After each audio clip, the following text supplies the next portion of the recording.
She fixed a broken-down biker's engine at midnight, asking for nothing in return. The next day, local thugs came to destroy everything she had. What she didn't know, that biker led a brotherhood of 100 riders. And they don't forget debt. Single mom fixed a stranger's bike. Next day 100 bikers saved her garage from thugs. The wrench slipped from Maya's oil-stained fingers and clattered against the concrete floor. She didn't bother picking it up. It was past 10, her back ached like someone had been using her spine as a punching bag, and the coffee she'd made 6 hours ago sat cold and forgotten on the workbench. Just lock up and go home, she whispered to herself, wiping her hands on a rag that had seen better days, probably around the same time her life had. The garage stood on the edge of Millbrook, a town so small that everyone knew your business before you did. Maya's auto repair wasn't much to look at, a single bay, flickering fluorescent lights, and a hand-painted sign her husband Jake had made before the accident. Before everything changed. She was reaching for the bay door chain when she heard it, a motorcycle engine coughing, sputtering, then dying completely. The sound came from the dark road outside, followed by a frustrated curse that cut through the drizzle. Maya hesitated. Every instinct screamed at her to pull that door down, lock it, and pretend she hadn't heard anything. Ben was waiting at Mrs. Chen's house 2 blocks away. She was tired. She was alone. And a stranger on a motorcycle at this hour could mean anything. But Jake's voice echoed in her head, the way it always did when she needed it most. A mechanic doesn't pick their customers, Maya. They show up when they show up. She grabbed a flashlight and stepped outside. The rain had picked up, turning the gravel lot into a minefield of puddles. In the beam of her flashlight, she saw him, a man pushing a massive Harley, his leather jacket soaked through, dark hair plastered to his forehead. He looked up as she approached, and for a second, neither of them moved. "You open?" His voice was rough but not unkind. "Was about to close," Maya said, studying him. He was tall, probably mid-30s, with the kind of face that had seen some miles, weathered but honest. His eyes, even in the dim light, held something she hadn't expected, exhaustion that matched her own. "Right. Sorry," he started to turn the bike around. "I'll find somewhere else." "Where you headed?" "North. Got about 200 miles to go." Maya looked at the bike, then at the rain, then at the man who clearly had nowhere else to be at this hour. She sighed, the kind of sigh that meant she was about to do something stupid. "Bring it in. Let me take a look." His face broke into a surprised smile. "Serious? Before I change my mind." He pushed the Harley into the garage, and Maya hit the lights. Under the bright fluorescence, she could see him better now, the iron sun's patch on his jacket, the road dust coating his boots, the grateful exhaustion in his eyes. "What happened?" she asked, grabbing her tools. "Lost power about a mile back. Thought maybe the fuel line, but I checked, it's clear." Maya popped the seat and inspected the carburetor. "When's the last time you cleaned this thing?" He scratched his jaw. "Define, cleaned." She almost smiled. "Hand me that socket wrench." The 3/8. They worked in comfortable silence. Maya had him hold the flashlight while she adjusted the carburetor float, checked the jets, and replaced a clogged filter she kept in stock. The man watched her hands move with the confidence of someone who'd been doing this since before she could drive. "You're good at this," he said quietly. "Should be. Been doing it 14 years. Learned from my husband." "He teach you well?" "He's dead," the words came out flat, factual. She'd learned not to dress them up anymore. "I'm sorry." Maya didn't respond. She finished the adjustment and wiped her hands. "Try starting it now." He climbed on, turned the key, and the engine roared to life, smooth, strong, perfect. His face lit up like a kid on Christmas morning. "I don't believe it. What do I owe you?" "Nothing. Come on, you just saved my trip. Let me. I said nothing. She pulled off her work gloves and grabbed the wrench she'd been using, Jake's favorite, the one with the blue electrical tape on the handle. She held it out to him. But take this. For the road. I've got others. He stared at the wrench like she'd just offered him gold. I can't take your tools. You can and you will. And when you're 200 miles north and some other poor soul is broken down in the rain, you'll remember tonight. You'll stop. You'll help. That's the payment. He took the wrench slowly, turning it over in his hands. Then he looked at her, really looked at her, and something passed between them. Understanding. Respect. The unspoken language of people who'd both learned that the world could be cruel, but it didn't have to be. What's your name? He asked. Maya. I'm Ryder. He extended his hand, and she shook it, his grip firm and warm. Maya, I don't know what you're going through, but I can see you're the kind of person who keeps going even when it's hard. That's rare. She felt her throat tighten and looked away. You should get back on the road before the rain gets worse. He nodded, pocketing the wrench carefully. As he rolled the bike toward the door, he paused and turned back. That promise you asked for, helping the next person? I'll do you one better. If you ever need anything, anything at all, you put the word out. Ask for the Iron Sons. We take care of people who take care of us.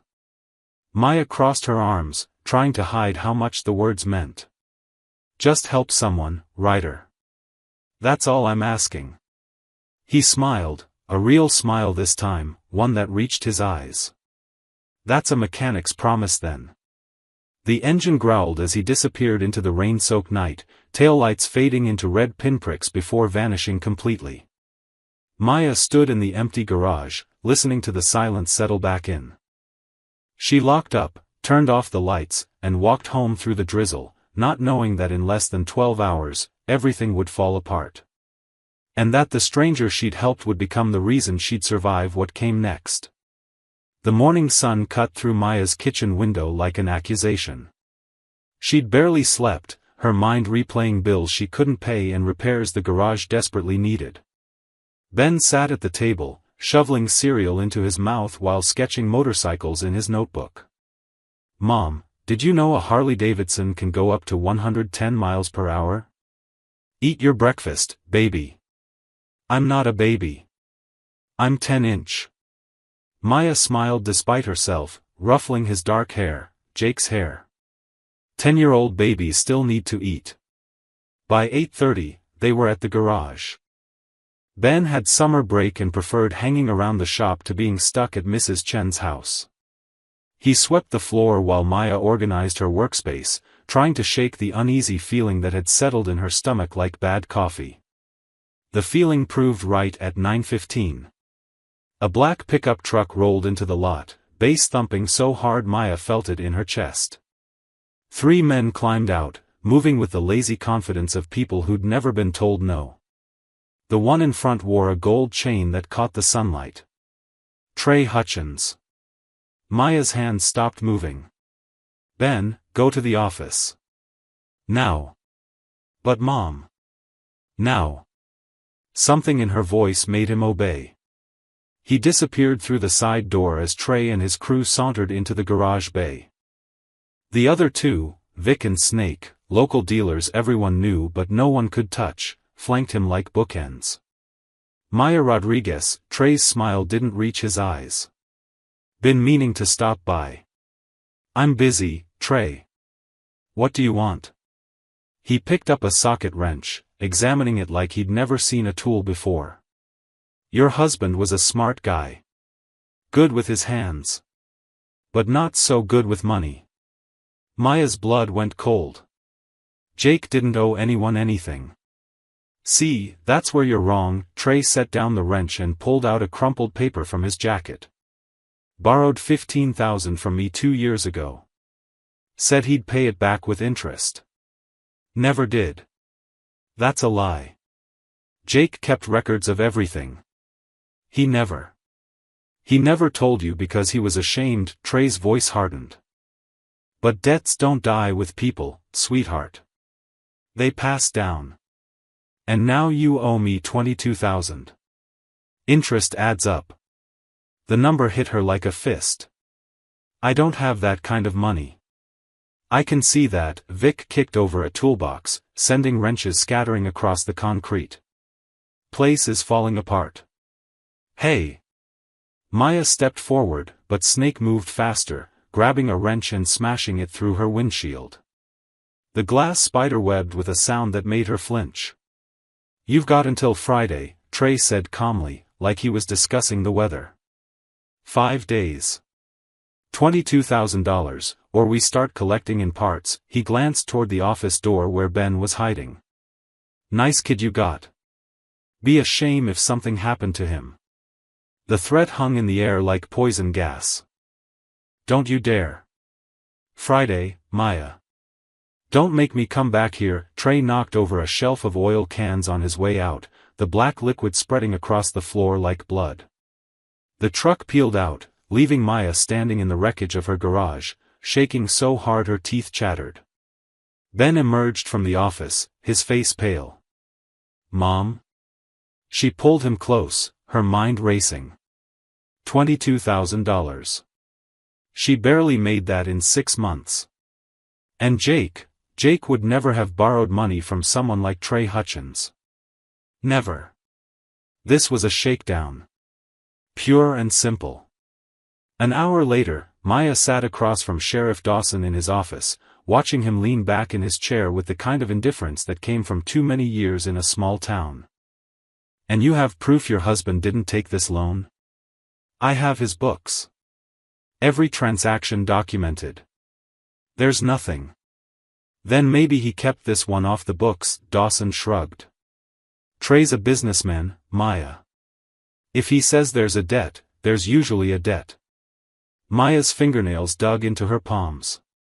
He threatened my son. Did he threaten him specifically? Use exact words? He implied. Implications aren't evidence. Dawson stood, signaling the conversation was over. Look, my advice? Work something out with Trey. Payment plan, maybe. These things have a way of resolving themselves if people are reasonable. Maya stared at him, understanding flooding through her like ice water. The sheriff wasn't going to help. He was probably on Trey's payroll, like half the officials in this town. She was completely alone. That night, after she'd put Ben to bed and triple-checked every lock in their small house, Maya sat at the kitchen table with Jake's wrench, the one she'd almost given Ryder, and let herself cry for the first time in months. Friday was 5 days away. She had no money, no options, and no one to call. But she refused to run. Jake had taught her that courage wasn't about being unafraid. It was about standing your ground even when every instinct screamed to flee. I don't back down from bullies, she whispered to the empty room. Outside, storm clouds gathered on the horizon. Maya didn't sleep on Wednesday night. She lay in bed, staring at the ceiling, listening to every creak and groan of the old house.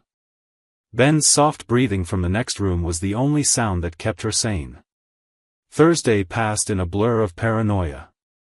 She kept Ben home from his friend's house, worked on 2 repair jobs with her hands shaking, and jumped every time a car passed on the street. By evening, exhaustion dragged at her like chains. She finally fell asleep around 11. The smell woke her at 1:47 a.m. Smoke. Acrid and thick, creeping under her bedroom door like a living thing. Ben. Maya bolted upright, her heart hammering against her ribs. She grabbed her phone and ran to his room, scooping him up still half asleep. We need to go. Now. Mom, what? Don't talk. Move. They stumbled down the stairs and out the front door. Maya's garage stood 200 feet away, and orange light flickered through its windows like demons dancing. Flames licked at the roof, and black smoke poured into the night sky. No. No, no, no, Maya pulled out her phone with shaking fingers and dialed 911. By the time the fire truck arrived 20 minutes later, it was too late to save much. The firefighters contained the blaze before it spread to neighboring buildings, but Maya's garage, her livelihood, her future, everything Jake had built, was gutted. She stood in the parking lot with a blanket around Ben's shoulders, watching the smoke curl into the pre-dawn darkness. A firefighter approached, his face grim. "Arson," he said simply. "Someone broke the window, threw accelerant inside, and lit it up. You got enemies?" Maya's laugh came out broken. "Apparently. You should file a police report." "Yeah. I'll get right on that." The firefighter heard the bitterness in her voice and didn't push. By dawn, the scene was even worse than she'd imagined. Maya walked through the destruction alone. Ben was at Mrs. Chen's house now, somewhere safe, somewhere they couldn't reach him. The walls were scorched black. Her tools lay in twisted, melted heaps. The sign Jake had painted, Maya's Auto Repair, hung by one corner, the letters charred beyond recognition. Her workbench, where she'd fixed Ryder's bike just 3 nights ago, was nothing but ash and carbon. She found Jake's wrench in the rubble. Somehow it had survived, the blue electrical tape singed but intact. Maya picked it up, her fingers closing around the familiar weight, and something inside her broke. Not broken like defeated. Broken like a dam giving way. She sank to her knees in the ashes and let out a sound she didn't recognize, rage and grief and exhaustion all tangled together. Tears cut clean tracks through the soot on her face. "You don't back down from bullies," Jake's voice, clear as if he were standing beside her. She remembered the day he'd said it, when the bank had tried to foreclose and he'd fought them for 6 months straight. He'd taught her that being small didn't mean being weak. Maya stood up slowly, clutching the wrench. Friday was tomorrow. Trey would come for his money, find the garage destroyed, and realize she had nothing left to take. Except Ben. The thought made her stomach turn to ice. She pulled out her phone and called Mrs. Chen. "Maya? Honey, are you okay? I need you to take Ben to your sister's place in Riverside. Today. Don't tell anyone where you're going." "What? Maya, what's happening?" "Please, Mrs. Chen. I'll explain later. Just keep him safe."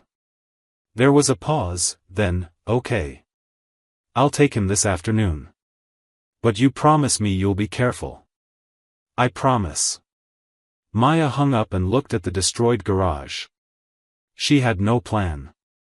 No money. No options. But she wouldn't let them touch her son. She spent the day cleaning what could be cleaned, salvaging what could be salvaged. It wasn't much. A few unburned tools. Some parts from the back room.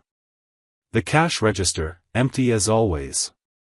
As the sun climbed higher, Maya worked in silence, her mind replaying the past 72 hours.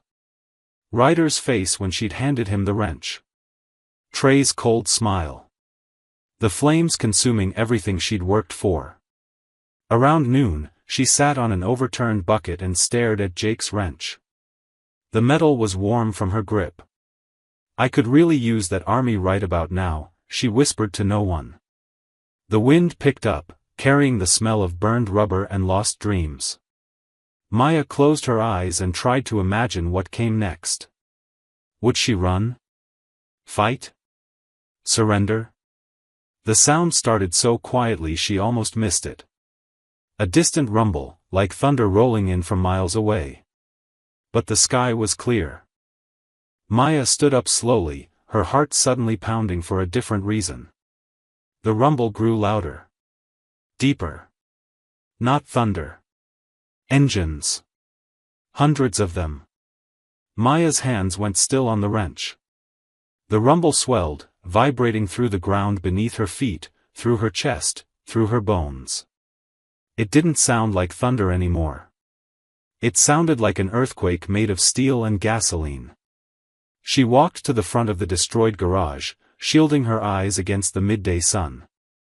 The first motorcycle appeared at the end of Main Street. Then another. Then 10 more. Then the street became a river of chrome and leather, flowing toward her like something out of a fever dream. Harleys, Indians, Triumphs, custom choppers, bikes of every shape and size, their engines creating a symphony that drowned out every other sound in Millbrook. People emerged from shops and houses, staring. Mrs. Patterson from the diner stood frozen with a dish towel in her hands. Old Mr. Garrett actually took off his hat. The motorcycles rolled into Maya's parking lot in formation, deliberate and precise, forming a massive semicircle around the burned garage. Riders killed their engines one by one until the rumble faded into stunned silence. Maya counted them without meaning to. 20. 40. 70. More kept coming. She stood alone in front of the wreckage, covered in soot and ash, holding a single wrench, facing an army. The lead bike, a massive black Harley, rolled forward. The rider pulled off his helmet, and Maya's breath caught. Rider. He looked different in daylight.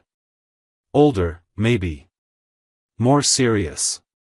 But his eyes held the same kindness she remembered from 3 nights ago. Heard someone messed with your shop, he said quietly. Maya's voice came out as a whisper. What is this? This, Ryder said, dismounting and gesturing to the sea of bikers behind him, is what happens when you keep your promises. A woman with silver hair and a leather vest covered in patches stepped forward. Then a massive man with a braided beard. Then a young guy who couldn't have been more than 25. They kept coming, men, women, old, young, every type of person imaginable, all wearing the same patch Ryder had, the Iron Sons. I don't understand, Maya said, her mind struggling to process what she was seeing. Ryder reached into his jacket and pulled out her wrench, the one she'd given him. The blue electrical tape bright against the metal. You told me to help the next person who needed it. So I did. Fixed a kid's bike in Oregon. Helped a trucker change a tire in Nevada. Every time, I told them what you told me, pass it on. Help the next person. He handed the wrench back to her, and she took it with numb fingers. 2 days ago, I heard through the network that a garage in Millbrook got hit. When I heard the name, Maya's Auto Repair, I knew it was you. His jaw tightened. I posted your story on the Iron Sons forum. Mechanic helps stranded rider, asks for nothing, now she's being terrorized by local thugs. It went viral in 6 hours. The silver-haired woman stepped forward. I rode from Montana. Colorado, said the bearded giant. California, the young guy grinned. Took me 2 days straight, but worth it. More voices joined in, a chorus of states and cities and miles traveled. Maya's vision blurred with tears she couldn't stop. Why? The word came out broken. You don't even know me. We know enough, Ryder said firmly. You're the kind of person who stops when someone needs help. Who gives away their tools even when they don't have money to replace them. The world doesn't have enough people like that. He looked at the burned garage, his expression hardening. And we don't let people like that fight alone. A truck engine roared in the distance. Maya's head snapped toward the sound, her body going rigid. She'd know that bass-heavy rumble anywhere. Trey's black pickup. That's them, she said, her voice tight. Ryder turned to face the street. He didn't raise his voice, didn't make any dramatic gesture.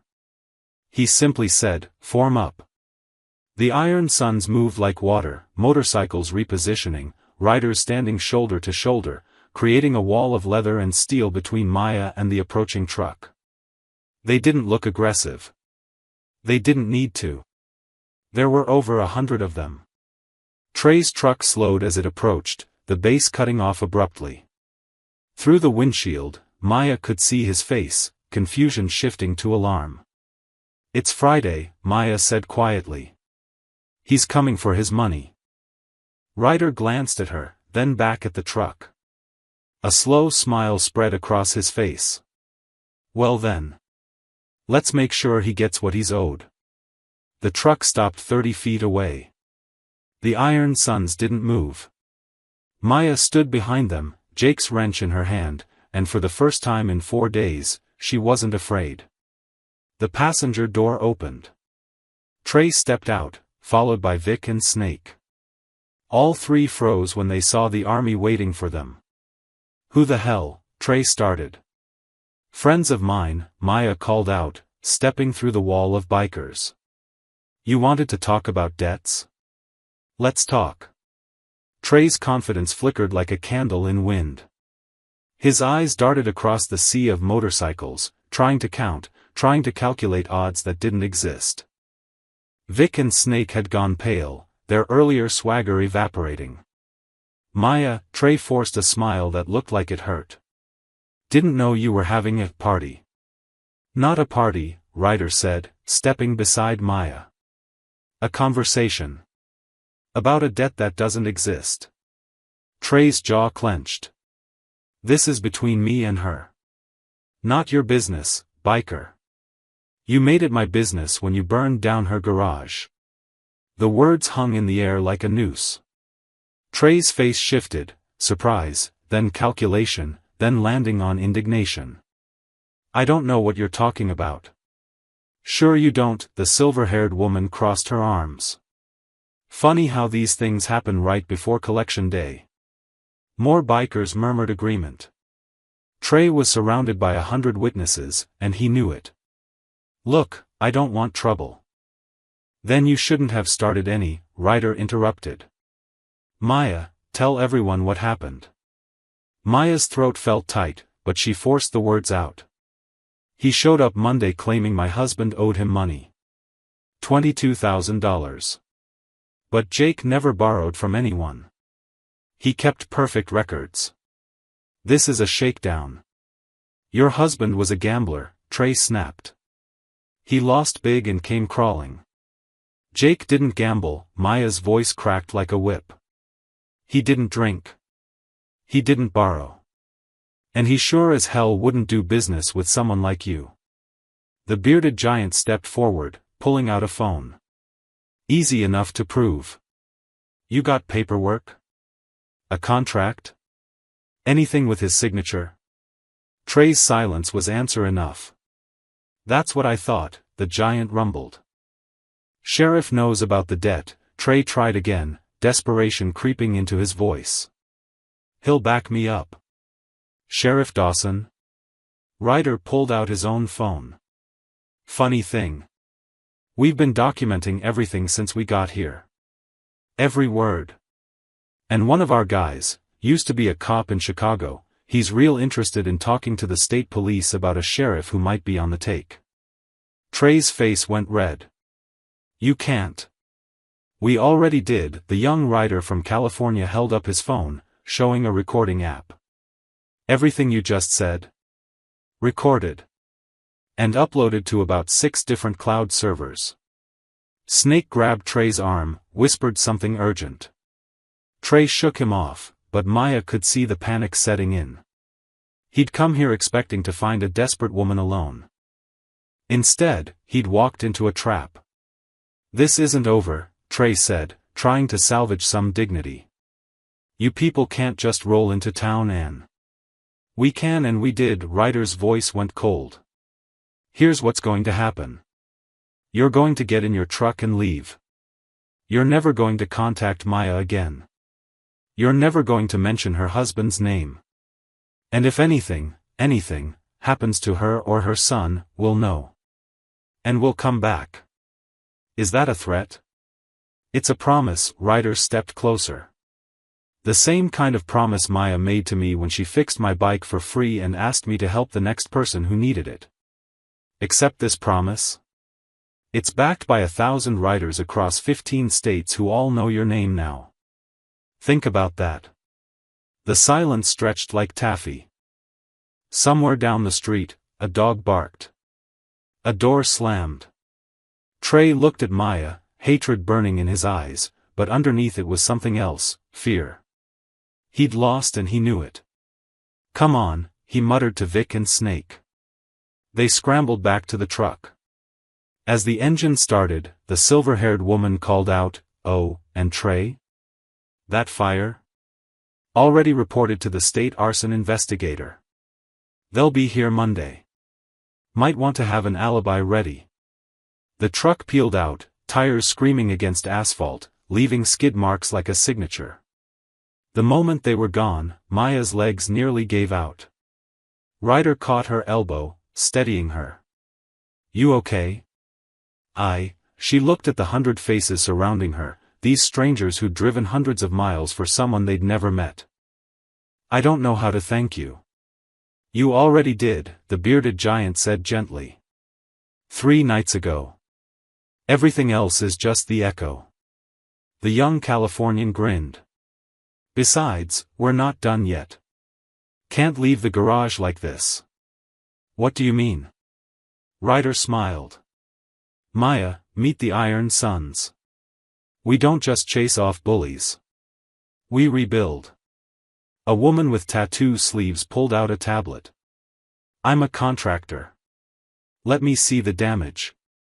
"I'm an electrician," someone else called out. "Plumber here. I run a tool supply company. We'll get you restocked." The voices piled on top of each other, an avalanche of help Maya couldn't process. She looked at Ryder, overwhelmed. "You didn't ask for this," he said softly. "But we volunteered.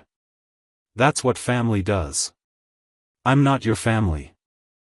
"Yes," Ryder said, "you are."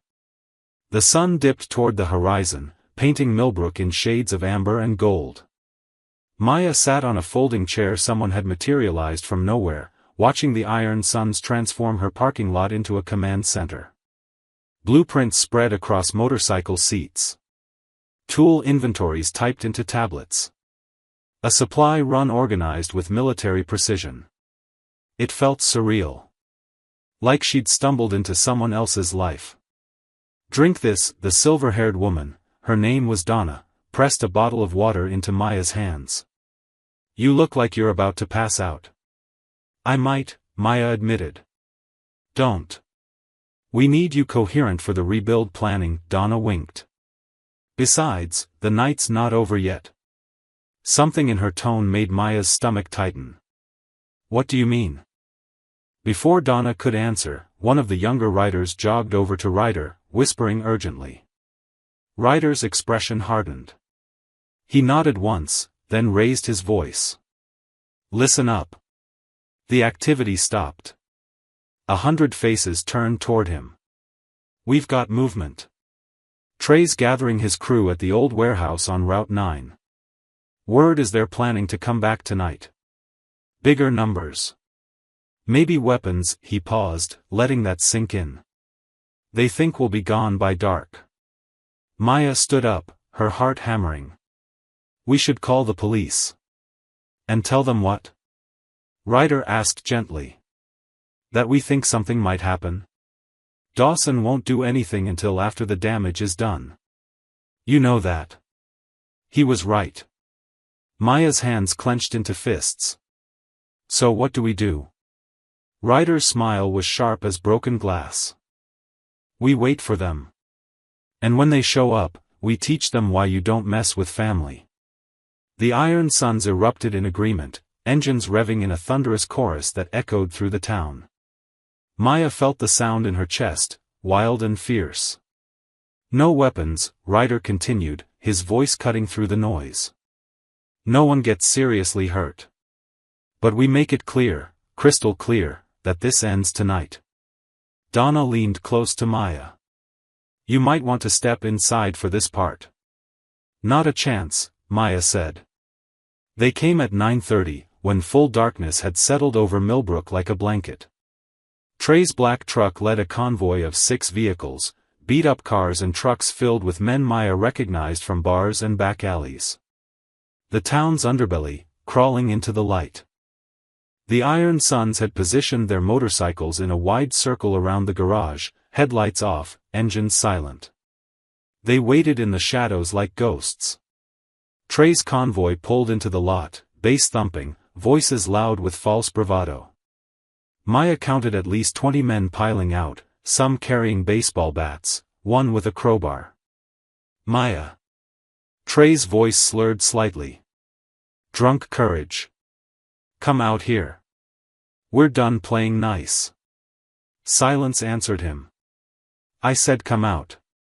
Every headlight blazed to life at once. The effect was blinding. Trey and his crew threw up their hands, shielding their eyes. When their vision adjusted, they saw what surrounded them, 100 bikers standing beside their machines, silent and still as statues. What the? Trey stumbled backward. Ryder stepped into the light, and the Iron Sons moved with him, converging slowly, tightening the circle. No rushing. No aggression. Just inevitable forward momentum. You were warned, Ryder said quietly. This is harassment. Trey shouted, but his voice cracked. I'll have you all arrested. For what? Standing on public property? Donna's laugh was cold. Please. Call the cops. I'd love to explain to them why you showed up with 20 men and weapons. One of Trey's guys, a stocky man with a spider web neck tattoo, swung his bat at the nearest biker. It was the wrong move. The biker caught the bat mid-swing, twisted it from the man's grip, and tossed it aside like garbage. 3 other Iron Sons moved in, blocking Spider Web's escape routes without touching him.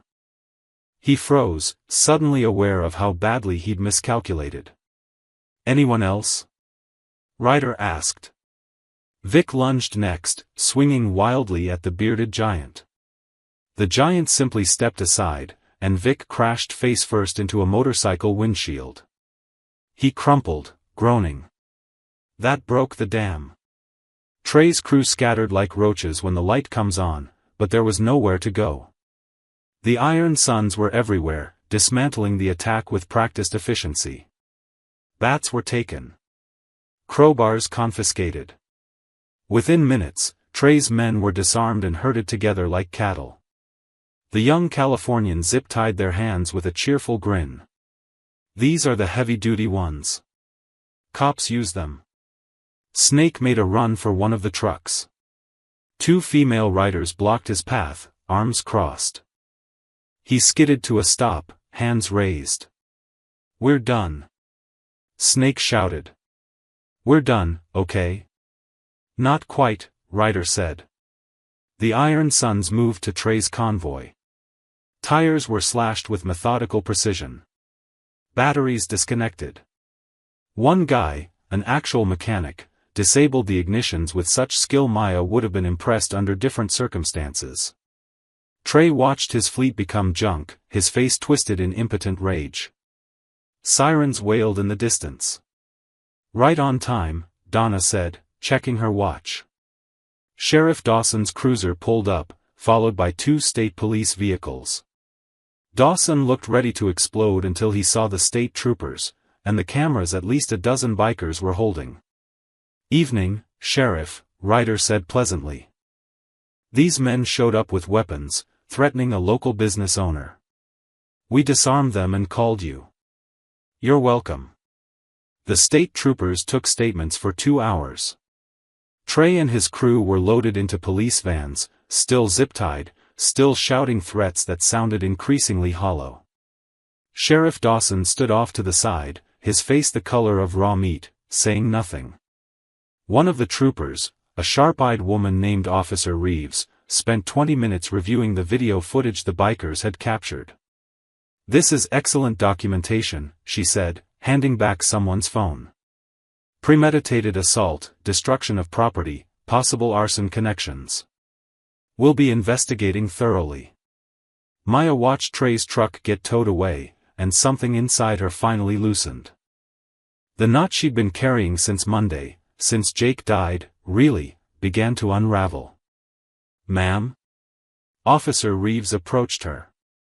I need to ask, did your husband actually owe Trey Hutchins money? No, Maya's voice was steady. Jake kept meticulous records. I have every receipt, every transaction from the past 5 years. Trey targeted me because he thought I'd be easy. A widow. Alone. Desperate. Reeves nodded slowly. We'll need those records. And I'm putting in a request to audit Sheriff Dawson's finances. Something tells me we'll find interesting connections. By midnight, the police were gone. The parking lot was empty except for the Iron Sons and Maya, standing in the ruins of her garage under a sky full of stars. Get some sleep, Ryder told her. Tomorrow, we rebuild. They started at dawn.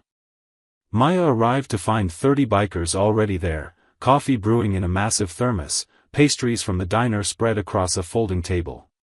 Donna handed her a hard hat. What's this for? Safety regulations. The contractor in me won't let anyone work without 1 inch. Donna grinned. Besides, you're the foreman on this project. Can't have the boss getting bonked on the head. The week that followed was unlike anything Maya had experienced. The Iron Sons worked with the efficiency of people who'd done this before, because they had. This wasn't their first rebuild. It wouldn't be their last. The burned walls came down. New framing went up. The electrician, a quiet man named Marcus, rewired everything to code, upgrading systems Jake had never been able to afford. The plumber, a woman named Rosa, installed new drainage and a proper wash station. But it wasn't just the Iron Sons. On Tuesday, Mrs. Patterson brought lunch for 40 people. On Wednesday, Mr. Garrett showed up with his grandson and a truckload of lumber. Heard you could use some help, was all he said. By Thursday, half of Millbrook had stopped by, some to gawk, some to help, all of them curious about the woman who'd summoned an army with a single act of kindness. Ben came back Friday morning, Mrs. Chen driving him home from Riverside. He stood in the parking lot, mouth hanging open, staring at the transformation. Mom. What happened? People helped, Maya said simply. Good people. Ben spotted Ryder carrying a sheet of drywall and ran over. You came back. Told your mom I would. Ryder set down the drywall and ruffled Ben's hair. Want to help paint later? Can I? If your mom says it's okay. Maya nodded, her throat tight. Ben disappeared into the garage, chattering excitedly at anyone who'd listen. That afternoon, Ryder found Maya standing in what would be the new office, staring at a blank wall. What are you thinking? He asked. I need a new sign. The old one, she gestured vaguely at the charred remains in the dumpster. What do you want it to say? Maya was quiet for a long moment. When she spoke, her voice was soft. Jake built this place from nothing. Taught me everything. But it's not just his anymore. It's mine. And she looked through the window at the bikers, the neighbors, Ben laughing with Donna. It's all of ours now. Everyone who showed up. Ryder smiled. I might have an idea. Sunday afternoon, they hung the new sign. It was hand-painted, not by Jake this time, but by a tattooed artist named Lily who'd ridden in from Arizona. The letters were bold and clean, visible from the street.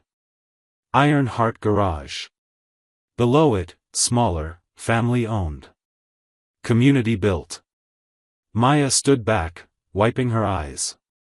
Ben squeezed her hand. Dad would have liked it, he whispered. Yeah, Maya said. He would have. The grand reopening was scheduled for Monday, but they celebrated that evening with a cookout in the parking lot. Someone brought a grill. Someone else brought steaks. Music played from a Bluetooth speaker, and for the first time in years, Maya laughed until her sides hurt. As the sun set, Ryder found her sitting on the hood of a restored Chevy, watching Ben chase fireflies with 3 biker kids who'd come with their parents. You did good, she told him. We did good, he corrected. He pulled something from his pocket, Jake's wrench, the blue electrical tape still wrapped around the handle. This is yours. Always was. Keep it, Maya said. Promises should travel. Ryder shook his head. Promises should stay home, he pressed it into her palm. You'll need it for the next person who shows up broken down in the rain. Monday morning broke clear and bright, the kind of day that felt like a new beginning. Maya arrived at Iron Heart Garage at 6 a.m., 2 hours before the official reopening, just to stand in the silence and take it all in. The building gleamed. Fresh paint. New windows. Equipment she'd only dreamed of owning now lined the walls, donated by the tool supply company whose owner had ridden in from Denver. The concrete floor shone, all the oil stains scrubbed away. Even the air smelled different, less like desperation, more like possibility. She walked to the workbench and ran her fingers across the smooth surface. Jake's wrench sat in a place of honor, mounted on the wall in a shadow box Donna had built. Below it, a small plaque read, "Help the next person who's stuck." "You're here early." Maya turned to find Ryder in the doorway, 2 cups of coffee in his hands. He offered her one. Couldn't sleep, she admitted. Kept thinking this was a dream. "It's real," he clinked his cup against hers. "You're real. This garage is real. And it's going to thrive." "How do you know?" "Because you're the kind of person who stops for strangers in the rain. People like that don't fail. The universe won't let them." Maya smiled despite herself. "That's not how the universe works. Isn't it?" Ryder gestured around the garage. "You helped one person. That person helped others.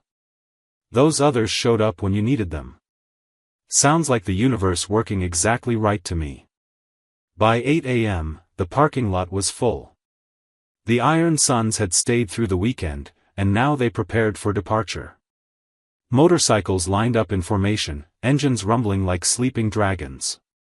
Ben ran between them, high-fiving riders, collecting patches and stickers they pressed into his hands. Someone had given him a child-sized leather vest with "Iron Sons, Junior Member" stitched on the back. He wore it like armor. Mrs. Patterson brought trays of donuts. Mr. Garrett showed up with his whole family.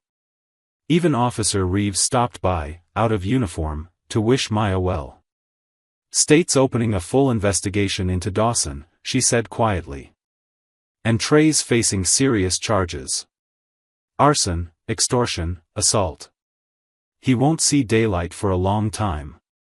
"Good," Maya said, and meant it. At 9:30, Ryder gathered the Iron Sons for final instructions. Maya watched from the garage entrance, overwhelmed by the sight of so many people who'd upended their lives for hers. "Time to ride out," Ryder announced. "But remember, we're not leaving her. We're just going home. If Maya ever needs us again, we come back. That's the oath." 100 voices answered as one, "That's the oath." They started their engines in waves, the sound building like a symphony. Ben ran to Maya's side, waving frantically as the first bikes began to roll out. "Bye, Donna. Bye, Marcus. Bye, Lily." The silver-haired woman blew him a kiss. The bearded giant gave him a thumbs up. One by one, the Iron Sons pulled onto Main Street, their formation tight and proud. Ryder was last to leave.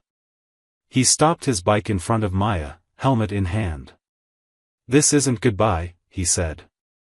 "I know." Maya stepped forward and hugged him, quick but fierce. "Thank you.